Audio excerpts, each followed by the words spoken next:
Alright. Hopefully, you will learn something from this. So, what I'm getting ready to do is, walk, yeah, I'll do a flight from, Salt Lake City, run around from Salt Lake City to Los Angeles. And, what I'm going to do is I'm going to set everything up from what's called a cold and dark state, in which nothing on the plane is turned on or active. So I'm going to turn on the entire aircraft, get it set up for a flight, and then run the route. So I expect you to learn at least a little bit, hopefully, so we'll see. So I've already done a couple of things before the recording began, just to kind of get some stuff ready. So what I did is I went to Google and found a flight routing from Salt Lake City to LAX, and this is a Delta airline route, but it doesn't really matter. What I did is I took the altitude they use to cruise, and I took the route that they used for the whole thing. So this is the route I'm going to enter into the game once I get to that point. And then I also went ahead and I went on Google. Also on Google, I got a couple of charts. I took an airport chart of Salt Lake City, so I know where to taxi to get to my runway and whatnot. And I also got a chart with the departure route that I plan on using, which is going to be Wevic 6. So when the time comes, we'll enter some of that information in, and we'll be on our way. So for now, we're going to start getting the plane ready for use. So the first thing we're going to do is we're going to switch to this panel here on the overhead, and we need to give the plane some power. So first thing we're going to do is this switch here that I'm looking at. This switch here is the battery master switch. Before you can do anything at all, you always have to make sure that you have battery power. There's a couple of things on here that I like to test just to make sure everything works properly. First thing you want to make sure that you have is your emergency lights. You want to make sure that you have your emergency lights in the armed position, and the fastest way to do that is to just click on the black button cover there, and you see that the orange not armed light has gone out. That's good.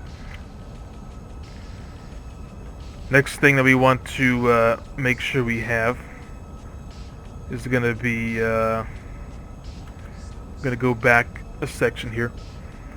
We have actually, before we do that, I'm sorry, with the PMDG you can control a couple of things like ground connections, so you can continue setting the aircraft up. So what I'm actually going to do first, I'm going to go to ground connections on the flight management computer. I'm going to click that. I'm going to make sure that wheel chocks have been set. After that, I'm going to go to ground power. I'm going to click the button next to ground power to connect it. The rest you don't really have to worry about. The air start unit, you can always use air start unit whenever you want to try doing air start, but other than that, the other remaining list doesn't really matter too much. So I meant to do that first. So I have ground power unit connected to the plane now, and if you'll notice, the switch right here that references ground power, you see the blue button above that says ground power is available. What we're going to do is we're going to press this switch, and we're going to click it to on. Once we do that, now the rest of the aircraft has power to it, so we can continue. One thing I'm going to do is, now that I have electricity flowing through the plane, what I want to do is I want to change this display here, which is specifically for DC and AC power. What I want to do is I want to make sure that this display is giving me the current output of electricity. So since I know I have ground power active for the aircraft, what I'm going to do is I'm going to turn this knob from APU gen to ground power. So that's 2 clicks. Now the display is giving me the current output of electricity throughout the entire aircraft. So I'm going to leave that for now. Next thing I'm going to do is I'm going to start getting everything set up as far as weight, and as well as setting up the navigation displays, because we're going to need those pretty soon. So you see that you see these 4 panels. They're illuminated, but they're not really displaying any information for us. First thing we want to do is we're going to switch over a couple times to this topmost part of the overhead panel. And one thing that we have to make sure is active at this point is going to be these 2 knobs here. By default, they're both in the off position when you load the aircraft from a cold and dark state. So first thing we're going to do is we're going to switch both of these knobs to the nav section, and you'll see this illuminated. It says on DC and then a line. All that means is that the GPS of the aircraft is triangulating your current spot, so it can help make accurate, it can pinpoint you accurately. So you want to make sure that both of these are set to nav. That's very important. Now I'm actually going to utilize both of the flight management computers just to make things a little bit simpler for myself. I usually keep the first officer's computer specifically for the FS action stuff, so through this I can change my fuel, my payload, things like that. You can open and close doors if you so choose.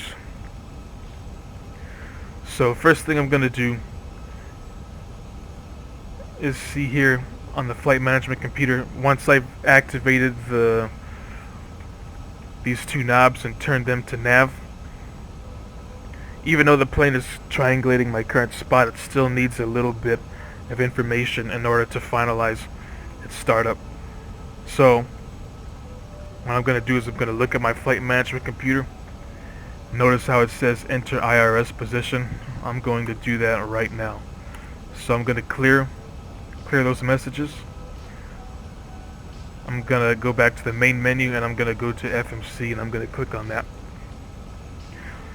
And here we are, where it's first thing you'll see when you click on the FMC page is this identification.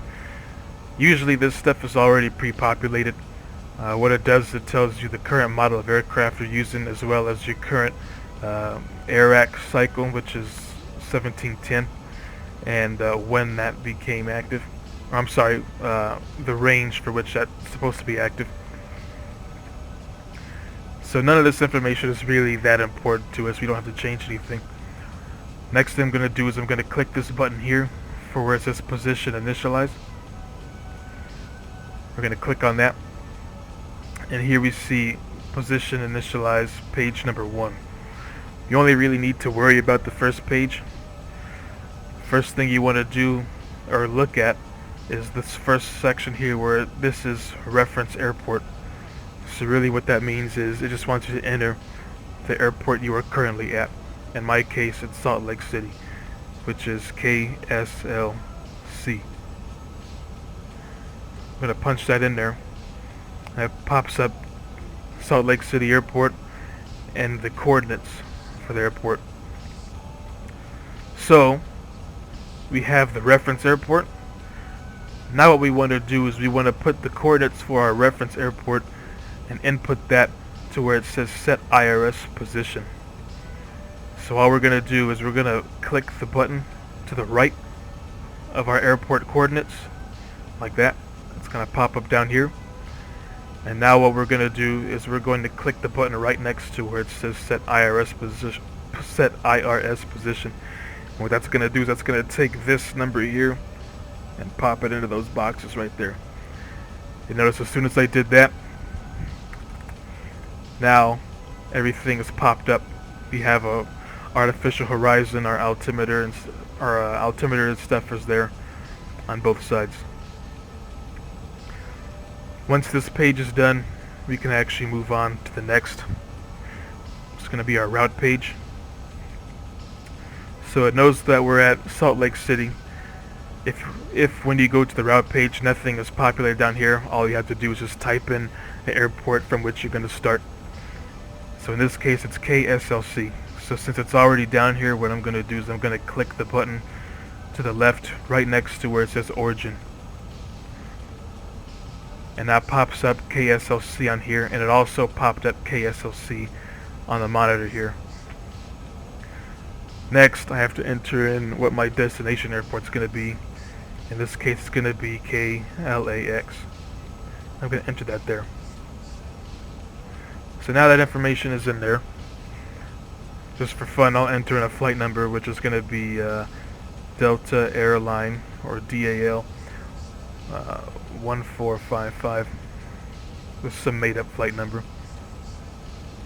I'll enter that in. Now notice the section that says runway hasn't been populated yet. I'm going to do a couple more things related to the weight and balance for the aircraft first, and then I'll come back to finish doing the initial routing. So to do the weight and balance, the first thing is I'm going to look here at the first officer's flight management computer. First thing I'm going to do is fuel. Now I personally don't know much about fuel planning, but I've flown this aircraft type enough times to kind of get a general idea on how much fuel you really need based off of how far you're going. So since Salt Lake City to Los Angeles isn't really a very lengthy flight, I'm just going to input 35.0. I enter in this number 35.0, and what I mean by this is I want my fuel tank to be 35% capacity. So in order to do that, I type in the number I want, and I go up to right here where it says total level, and I'm going to enter that 35.0 in there.